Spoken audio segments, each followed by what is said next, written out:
Hi dears. അപ്പോൾ നമുക്ക് important ആയിട്ട് കഴിഞ്ഞ കുറച്ച് വർഷങ്ങളായിട്ട് ചോദിച്ചു വരുന്ന തിയറി ക്വസ്റ്റ്യൻസ് ഏതൊക്കെയാണെന്ന് നോക്കാം.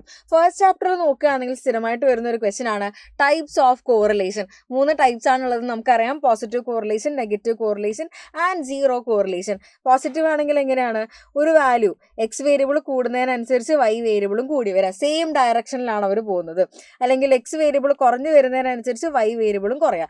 രണ്ടാളും എന്താണ്, ഒരേപോലെ കൂടുകയാണെങ്കിൽ കൂടുക, കുറയുകയാണെങ്കിൽ കുറയും, ഒരേപോലെയാണ് പോകുന്നത്.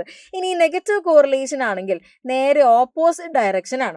എക്സ് കൂടി വരികയാണെങ്കിൽ വൈ കുറഞ്ഞു വരും, ഇനി എക്സ് കുറഞ്ഞു വരികയാണെങ്കിൽ വൈ കൂടി വരും. ഇങ്ങനെയാണ് നെഗറ്റീവ് കോറിലേഷൻ. സീറോ കോറിലേഷൻ ആണെങ്കിൽ എന്താണ്, നോ അസോസിയേഷൻ, എക്സും വൈയും തമ്മിൽ എന്താ ഒരു ബന്ധമില്ല എന്നാണ് മീനിങ്. ഇനി നെക്സ്റ്റ് റിഗ്രഷനിൽ നമുക്ക് 1 മാർക്കിന് വരുന്നൊരു ക്വസ്റ്റ്യൻ ആണ്. R is equal to 1 ആണെങ്കിൽ, അങ്ങനെയാണെങ്കിൽ റിഗ്രഷൻ ലൈൻസ് എന്തായിരിക്കും, കോ ഇൻസൈഡ് ചെയ്യും. R is equal to 0 ആണെങ്കിൽ റിഗ്രഷൻ ലൈൻസ് എന്ന് പറയുന്നത് എന്തായിരിക്കും, പെർപെൻഡിക്കുലർ ആയിരിക്കും. നമ്മൾ പഠിച്ചിട്ടുണ്ട് R is equal to 0 എന്ന് പറഞ്ഞാൽ എന്ത് ടൈപ്പ് കോറിലേഷൻ ആണ്, സീറോ കോറിലേഷൻ ആണ്. R is equal to 1 ആണെങ്കിൽ എന്താണ്, പെർഫെക്റ്റ് പോസിറ്റീവ് കോറിലേഷൻ ആണ് അത് ഫോളോ ചെയ്യുന്നത്. ഇനി PMFന്റെ പ്രോപ്പർട്ടീസ് വെച്ചിട്ട് ക്വസ്റ്റ്യൻസ് വരാറുണ്ട്. അപ്പോൾ അതിനുവേണ്ടി നമുക്ക് ഇമ്പോർട്ടൻ്റ് ആയിട്ട് അറിയേണ്ടത് ഈ 2 ആൾക്കാരാണ്. ഇനി ബാക്കി പ്രോപ്പർട്ടീസ് ഒക്കെ ഒന്ന് നോക്കി വെച്ചോ, കാരണം 1 മാർക്കിനൊക്കെ ഈ ഒരാൾ വരാറുണ്ട്. അപ്പോൾ നോക്കുകയാണെങ്കിൽ എല്ലാ പ്രോബിലിറ്റീസ് എന്താണ്, greater than or equal to 0 ആയിരിക്കും. അതായത് പ്രോബിലിറ്റീസ് ഒരിക്കലും എന്താണ്, നെഗറ്റീവ് വാല്യൂ ആകില്ല. അതേപോലെ തന്നെ എല്ലാ പ്രോബിലിറ്റീസും ആഡ് ചെയ്ത് കഴിഞ്ഞാൽ ആൻസർ എന്തായിരിക്കും, 1 എന്നായിരിക്കും വരുന്നുണ്ടായിരിക്കുക. ഇനി ഡിസ്ട്രിബ്യൂഷൻ ഫംഗ്ഷന്റെ പ്രോപ്പർട്ടീസ് അവിടെ നോക്കുകയാണെങ്കിൽ f(x) എന്ന് പറഞ്ഞാൽ എന്താണ്, greater than or equal to 0 ആണ്, നോൺ ഡിക്രീസിങ് ആണ്, കണ്ടിന്യൂസ് ടു റൈറ്റ് ആണ്, അതായത് എപ്പോഴും അത് എന്തായിരിക്കും, പോസിറ്റീവ് ആണ്, ക്യുമുലേറ്റീവ് ആണ് അല്ലേ. അപ്പോൾ പ്രോബിലിറ്റീസ് എന്താണ്, നെഗറ്റീവ് ആവില്ല, പോസിറ്റീവ് വാല്യൂസ് ആണ്. പോസിറ്റീവ് വാല്യൂ ആഡ് ചെയ്ത് പോയി കഴിഞ്ഞാൽ പിന്നെ എന്ത് തന്നെയാണ്, പോസിറ്റീവ് വാല്യൂസ് തന്നെയാണ് കിട്ടിക്കൊണ്ടിരിക്കുക. അതുകൊണ്ടാണ് കണ്ടിന്യൂസ് ടു റൈറ്റ് എന്ന് പറയുന്നത്. ഇനി ഏറ്റവും ചെറിയ വാല്യൂ, അതിന് കിട്ടാവുന്ന ഏറ്റവും ചെറിയ വാല്യൂ 0യും കിട്ടാവുന്ന ഏറ്റവും വലിയ വാല്യൂ എന്ന് പറയുന്നത് എന്താണ്, 1 ആണ്. And probability of A less than X less than B ആണെങ്കിൽ f(b) മൈനസ് f(e) ആണ്. ഇനി ഡിസ്ക്രീറ്റിന്റെ കേസ് ആണെങ്കിൽ f(x)ന്റെ ഗ്രാഫ് എന്ന് പറഞ്ഞാൽ സ്റ്റെപ്പ് ഫംഗ്ഷൻ, സ്റ്റെപ്പ് ആയിട്ടാണ് അതിന്റെ ഗ്രാഫ് ഉണ്ടായിരിക്കുക. PDF-ന്റെ കേസിൽ നോക്കുകയാണെങ്കിൽ ഏറ്റവും സഫീഷ്യൻ്റ് ആയിട്ടുള്ള 2 ഫംഗ്ഷൻ അല്ലെങ്കിൽ 2 പ്രോപ്പർട്ടീസ് എന്ന് പറഞ്ഞാൽ ഈ 2 ആൾക്കാരാണ്.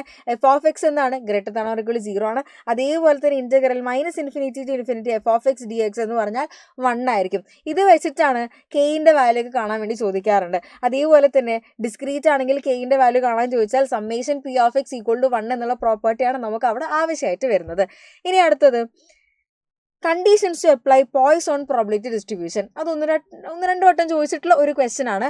അപ്പം പോയ്സോൺ പ്രോബിലിറ്റി എപ്പോഴൊക്കെയാണ് അപ്ലൈ ചെയ്യുക? എക്സ് എന്താണ്, ഡിസ്ക്രീറ്റ് റാൻഡം വേരിയബിൾ ആയിരിക്കണം.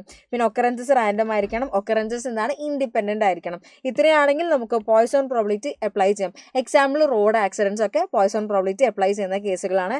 പിന്നെ സ്ഥിരമായിട്ട് വരുന്നൊരു ക്വസ്റ്റ്യൻ ആണ്, ഏറ്റവും ഇമ്പോർട്ടൻ്റ് ആയിട്ടുള്ള ഒരു ക്വസ്റ്റ്യൻ ആണ് നോർമൽ കർവിൻ്റെ പ്രോപ്പർട്ടീസ്. 4 എണ്ണം എഴുതാൻ, 6 എണ്ണം എഴുതാൻ ഒക്കെ ചോദിക്കാറുണ്ട്. 11 എണ്ണം നമ്മൾ പഠിക്കുന്നുണ്ട്. അതിലിതാ 1 മാർക്കിന് വരുന്നൊരു ക്വസ്റ്റ്യൻ ആണ് ഇയാൾ mean is equal to median is equal to mode. ഇത് വെച്ചിട്ട് പല ടൈപ്പ് ക്വസ്റ്റ്യൻ ആണ്. നമ്മൾ ഷോർട്സിൽ നമ്മൾ ഇതിൻ്റെ ഒരു മോഡൽ ക്വസ്റ്റ്യൻ ചെയ്തിട്ടുണ്ട്, അത് നിങ്ങളൊന്ന് റെഫർ ചെയ്യുക. അതേപോലെ തന്നെ ബെൽ ഷേപ്ഡ് കർവ് ആണ്, symmetric about X is equal to mu ആണ്. ആൻഡ് ഏറ്റവും മാക്സിമം വാല്യൂ എപ്പോഴാണ് വരിക, എക്സ് ഈക്വൽ ടു മ്യൂവിലാണ് ഏറ്റവും മാക്സിമം ഹൈറ്റ് അറ്റൈൻ ചെയ്യുന്നുണ്ടായിരിക്കുക. അത് f(x) ഇസ് ഈക്വൽ ടു 1/σ√2π ആണ്. ആൻഡ് ക്വാർട്ടൈൽസ് എന്താണ്, മീഡിയനിൽ നിന്ന് ഈക്വി ഡിസ്റ്റൻ്റ് ആണ്, യൂണി മോഡലാണ്, കാരണം ഏറ്റവും മാക്സിമം ആയിട്ട് ഒരൊറ്റ പോയിന്റേ ഉള്ളൂ. പിന്നെ അത് സ്ക്യൂനെസ് എന്താണ്, β1 = 0 ആണ്. ആൻഡ് മീസോകേർട്ടിക് ആണ്, അതായത് β2 = 3 ആണ്. ഇതെന്താണ്, സിമെട്രിക് ആണ്, ആ കേസിലാണ് β1 = 0 കിട്ടുന്നുണ്ടായിരിക്കുക. ആൻഡ് നോർമൽ കർവ് എന്താണ്, അസിംപ്ടോട്ടിക് ടു എക്സ് ആക്സിസ് ആണ്, ഒരിക്കലും എക്സ് ആക്സിസിനെ ടച്ച് ചെയ്യുന്നില്ല, ഇങ്ങനെ ഇലോങ്ങേറ്റ് ചെയ്ത് പോവുകയാണ് ചെയ്യുന്നത്. And total area under the curve എന്ന് പറഞ്ഞാൽ എന്താണ്, 1 ആണ്. നോർമൽ ഡിസ്ട്രിബ്യൂഷൻ്റെ കേസിൽ ഇതാ ക്വാർട്ടൈൽ ഡീവിയേഷൻ എന്ന് പറഞ്ഞാൽ 2/3 സ്റ്റാൻഡേർഡ് ഡീവിയേഷൻ ആണ്. മീൻ ഡീവിയേഷൻ എന്ന് പറഞ്ഞാൽ 4/5 സ്റ്റാൻഡേർഡ് ഡീവിയേഷൻ ആണ്. ആൻഡ് നമ്മളുടെ ഒരു സ്റ്റാൻഡേർഡ് ഡീവിയേഷൻ ദൂരത്തിലാണെങ്കിൽ ഒബ്സർവേഷൻസ് 68% ഒബ്സർവേഷൻസ് ആ ഒരു ഗ്യാപ്പിലായിരിക്കും വരുന്നുണ്ടായിരിക്കും. ഇനി 2 സ്റ്റാൻഡേർഡ് ഡീവിയേഷൻസ് ദൂരെയാണെങ്കിൽ നമ്മൾ 95% ഒബ്സർവേഷൻസും ആ റേഞ്ചിലായിരിക്കും ഉണ്ടായിരിക്കുക. ഇനി 3 സ്റ്റാൻഡേർഡ് ഡീവിയേഷൻ ദൂരെയാണെങ്കിൽ 99% ഒബ്സർവേഷനും ആ ഒരു ഏരിയയിൽ അടങ്ങിയിട്ടുണ്ടായിരിക്കും. ഇനി നെക്സ്റ്റ് പാരാമീറ്ററും സ്റ്റാറ്റിസ്റ്റിക്കും എന്താണ് എന്ന് ചോദിക്കാറുണ്ട്. പാരാമീറ്റർ എന്ന് പറഞ്ഞാൽ പോപ്പുലേഷനിൽ നിന്ന് നമ്മൾ കണ്ടുപിടിക്കുന്ന ക്വാണ്ടിറ്റീസ് ആണ്. വേണമെങ്കിൽ പോപ്പുലേഷൻ്റെ മീൻ, പോപ്പുലേഷൻ്റെ മീഡിയൻ, പോപ്പുലേഷൻ്റെ സ്റ്റാൻഡേർഡ് ഡീവിയേഷൻ, ഇതെല്ലാം എന്താണ്, പാരാമീറ്റേഴ്സ് ആണ്. അതേപോലെ തന്നെ സ്റ്റാറ്റിസ്റ്റിക്കിൻ്റെ കേസ് പറയുകയാണെങ്കിൽ സാമ്പിളിൽ നിന്ന് നമ്മൾ കാൽക്കുലേറ്റ് ചെയ്യുകയാണെങ്കിൽ, ഫോർ എക്സാമ്പിൾ സാമ്പിളിൻ്റെ മീൻ അല്ലെങ്കിൽ സാമ്പിളിൻ്റെ സ്റ്റാൻഡേർഡ് ഡീവിയേഷൻ, സാമ്പിളിൻ്റെ മീഡിയൻ, ഇതെല്ലാം എന്താണ്, സ്റ്റാറ്റിസ്റ്റിക് ആയിട്ടാണ് നമ്മൾ പറയുന്നുണ്ടായിരിക്കുക. സോ ഇതിൻ്റെ ഡെഫിനിഷൻ ചോദിക്കാറുണ്ട്, അതിൻ്റെ എക്സാമ്പിൾസും ഒന്ന് നോക്കി വെക്കുക. നെക്സ്റ്റ് സെൻട്രൽ ലിമിറ്റ് തിയറം കഴിഞ്ഞ വർഷം അതേപോലെ തന്നെ ഈ ക്രിസ്മസ് എക്സാം എക്സാമിനൊക്കെ വളരെ റീസെൻ്റ്ലി ചോദിച്ചിട്ടുള്ള ഒരു ക്വസ്റ്റൻ ആണ് സെൻട്രൽ ലിമിറ്റ് തിയറം എന്താണ് എന്നുള്ളത്. സംഭവം ഒന്നുമില്ല, നമ്മൾ ഡിസ്ട്രിബ്യൂഷൻ, നമ്മൾ വലിയ ഡാറ്റ ഫോളോ ചെയ്യുന്നത് എന്ത് ഡിസ്ട്രിബ്യൂഷൻ വേണമെങ്കിലും ആയിക്കോട്ടെ, അതിൻ്റെ സാമ്പിൾ മീൻ ഫോളോ ചെയ്യുന്നത് നോർമൽ ഡിസ്ട്രിബ്യൂഷൻ ആയിരിക്കും. ഗിവൺ കണ്ടീഷൻ n എന്താണ്, സാമ്പിൾ സൈസ് n എന്ന് പറയുന്നത് ലാർജ് ആണെങ്കിൽ, സാമ്പിൾ സൈസ് n എന്ന് പറയുന്നത് ലാർജ് ആണെങ്കിൽ എക്സ് ബാർ എന്ന് പറയുന്നത് നമ്മൾ സാമ്പിൾ മീൻ ഫോളോ ചെയ്യുന്ന എന്തായിരിക്കും, നോർമൽ ഡിസ്ട്രിബ്യൂഷൻ ആയിരിക്കും, irrespective of what the distribution is followed by the X. നമ്മളെ എക്സ് എന്ത് ഫോളോ ചെയ്യുന്നു അതൊന്നും നോക്കുന്നില്ല, എക്സ് ബാർ എന്ന് പറയുന്നത് എന്തായിരിക്കും ഫോളോ ചെയ്യുന്നുണ്ടായിരിക്കും, നോർമൽ ഡിസ്ട്രിബ്യൂഷൻ ആയിരിക്കും ഫോളോ ചെയ്യുന്നുണ്ടായിരിക്കും. ഇനി കൈ സ്ക്വയറിൻ്റെ പ്രോപ്പർട്ടീസ്, അതേപോലെ തന്നെ നമ്മൾ ടീൻ്റെ പ്രോപ്പർട്ടീസ്, എഫിൻ്റെ പ്രോപ്പർട്ടീസ്, ഇത് ഇമ്പോർട്ടൻ്റ് ആവുന്നത് ഇതിൽ നിന്ന് 1 മാർക്ക് ക്വസ്റ്റ്യൻ വന്നിട്ടുണ്ട്, മാച്ച് ഫോളോയിങ് വന്നിട്ടുണ്ട്, അല്ലാണ്ട് പ്രോപ്പർട്ടീസ് ആയിട്ട് എഴുതാൻ വേണ്ടി ഇതുവരെ ചോദിച്ച് കണ്ടിട്ടില്ല. ഇനി മീൻ എന്ന് പറഞ്ഞാൽ ഇവിടെ n ആണ്, n എന്ന് പറഞ്ഞാൽ എന്താണ്, ഡിഗ്രീസ് ഓഫ് ഫ്രീഡം ആണ്. ഇനി വേരിയൻസ് എന്താണ്, 2n ആണ് വരുന്നത്. ആൻഡ് സെഡ് സ്ക്വയർ ഫോളോ ചെയ്യുന്നതാണ് chi square with 1 degrees of freedom ആയിരിക്കും. ഇതൊക്കെ എക്സാമിന് വന്നിട്ടുള്ളതാണ്. ഇനി n ടെൻസ് ടു ഇൻഫിനിറ്റി ആണെങ്കിൽ കൈ സ്ക്വയർ എന്ന് പറയുന്നത് നോർമൽ ഡിസ്ട്രിബ്യൂഷൻ ആയിരിക്കും ഫോളോ ചെയ്യുന്നുണ്ടായിരിക്കുക. അതേപോലെ തന്നെ കൈ സ്ക്വയർ ഡിസ്ട്രിബ്യൂഷൻ എന്ന് പറയുന്നത് പോസിറ്റീവ്ലി സ്ക്യൂഡ് ആയിരിക്കും, അത് നമ്മൾ മാച്ച് ഫോളോയിങ്ങിൽ വന്നിട്ടുള്ളതാണ്. ഇനി ടി ഡിസ്ട്രിബ്യൂഷൻ എന്ന് പറഞ്ഞാൽ മീൻ എന്ന് പറയുന്നത് 0 ആണ്. ആൻഡ് വേരിയൻസ് ഓഫ് ടി എന്ന് പറഞ്ഞാൽ n/n-2 ആണ്. ആൻഡ് ഇവിടെ ടി ഡിസ്ട്രിബ്യൂഷൻ സിമെട്രിക് ആണ്, at t is equal to 0. And n tends to infinity, n large ആവുന്ന കേസിൽ ടി ഡിസ്ട്രിബ്യൂഷൻ എന്ന് പറയുന്നത് എന്തായിരിക്കും, നോർമൽ ഡിസ്ട്രിബ്യൂഷൻ ആയിരിക്കും ഫോളോ ചെയ്യുന്നുണ്ടായിരിക്കാം. എഫിൻ്റെ കേസിൽ എഫ് ഫോളോ ചെയ്യുന്നത് F distribution with n1 n2 degrees of freedom ആണെങ്കിൽ 1/f ഫോളോ ചെയ്യുന്നത് n2 n1 degrees of freedom ആയിരിക്കും, നേരെ ഓപ്പോസിറ്റ് ആയിരിക്കും. ആൻഡ് എഫ് ഡിസ്ട്രിബ്യൂഷൻ ഫോളോ ചെയ്യുന്നത് അത് പോസിറ്റീവ്ലി സ്ക്യൂഡ് ആണ്. ഇനി സാമ്പിൾ സൈസ് ലാർജ് ആണെങ്കിൽ എഫ് ഡിസ്ട്രിബ്യൂഷൻ എന്തായിട്ട് മാറും, നോർമൽ ഡിസ്ട്രിബ്യൂഷൻ ആയിട്ട് മാറും. ഇനി നെക്സ്റ്റ് വരുന്നത് നമ്മൾ എസ്റ്റിമേറ്ററും എസ്റ്റിമേറ്റ് ഓഫ് ദി പാരാമീറ്റർ.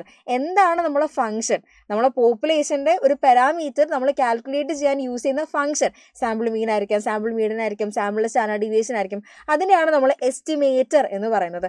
അതിന് കിട്ടുന്ന ഒരു വാല്യൂ, ഇപ്പം എക്സ്പെക്ടേഷൻ ഓഫ് എക്സ് ബാറിന് കിട്ടുന്ന ഒരു വാല്യൂ 3 ആണെന്ന് വിചാരിക്കുക, ആ വാല്യൂവിനെയാണ് എസ്റ്റിമേറ്റ് എന്ന് പറയുന്നത്. ഈ എക്സ് ബാർ എന്ന് പറയുന്ന ആൾ എന്താണ്, എസ്റ്റിമേറ്റർ ആയിരിക്കും.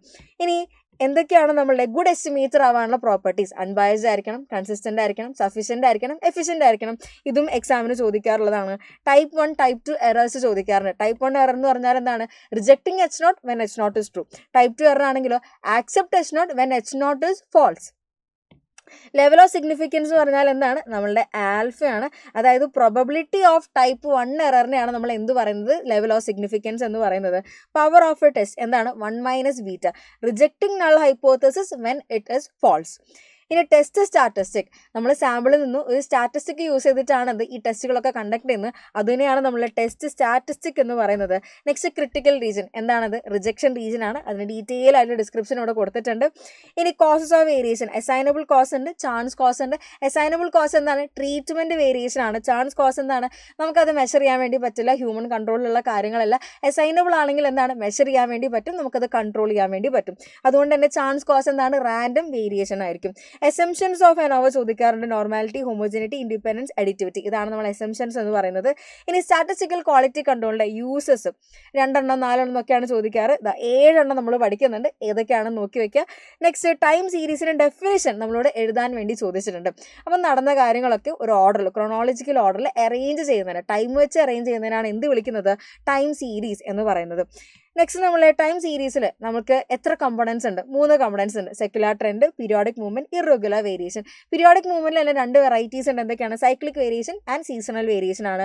ഇനി എന്തൊക്കെയാണ് യൂസസ് ഓഫ് ടൈം സീരീസ്, നമുക്ക് പാസ്റ്റ് ബിഹേവിയർ കാണാൻ വേണ്ടി ഹെൽപ്പ് ചെയ്യുന്നുണ്ട്, അതേപോലെ ഫ്യൂച്ചർ പ്രഡിക്റ്റ് ചെയ്യാൻ വേണ്ടി ഹെൽപ്പ് ചെയ്യുന്നുണ്ട്. ഇത് നമുക്ക് 1 മാർക്ക് ക്വസ്റ്റ്യൻ ആയിട്ട് വന്നിട്ടുള്ളതാണ്. ഇൻഡെക്സ് നമ്പേഴ്സ്, ഇതും 1 മാർക്ക് ക്വസ്റ്റ്യൻ ആണ്, പെർസെൻറ്റേജസ് ആയിട്ടാണ് നമ്മൾ എക്സ്പ്രസ് ചെയ്യുന്നുണ്ടായിരിക്കുക. And consumer price index short note എഴുതാൻ വേണ്ടി ചോദിക്കാറുണ്ട്. And uses of index numbers എന്തൊക്കെയാണ്, കുറേ യൂസസ് നമ്മൾ പഠിക്കുന്നുണ്ട്, ഏതൊക്കെയാണ് നോക്കി വയ്ക്കുക. ഇത് നമുക്ക് 1 മാർക്കിനും ചോദിക്കാറുണ്ട്, അതേപോലെ തന്നെ വലിയ മാർക്കിന് യൂസസ് എന്തൊക്കെയാണ് എന്ന് എഴുതാൻ വേണ്ടിയിട്ടും ചോദിച്ച് കണ്ടിട്ടുണ്ട്. അപ്പോൾ ഇത്രയാണ് നമുക്ക് ഏറ്റവും ഇമ്പോർട്ടൻ്റ് ആയിട്ട് തിയറി ക്വസ്റ്റ്യൻസ് എന്ന് പറയുന്നത്. എല്ലാവരും അടിപൊളിയായിട്ട് പഠിക്കുക. ഇന്നത്തെ ലൈവിന് കറക്റ്റായിട്ട് ജോയിൻ ചെയ്യുക, നമുക്ക് ലൈവിൽ കൂടുതലായിട്ട് ഡിസ്കസ് ചെയ്യാം.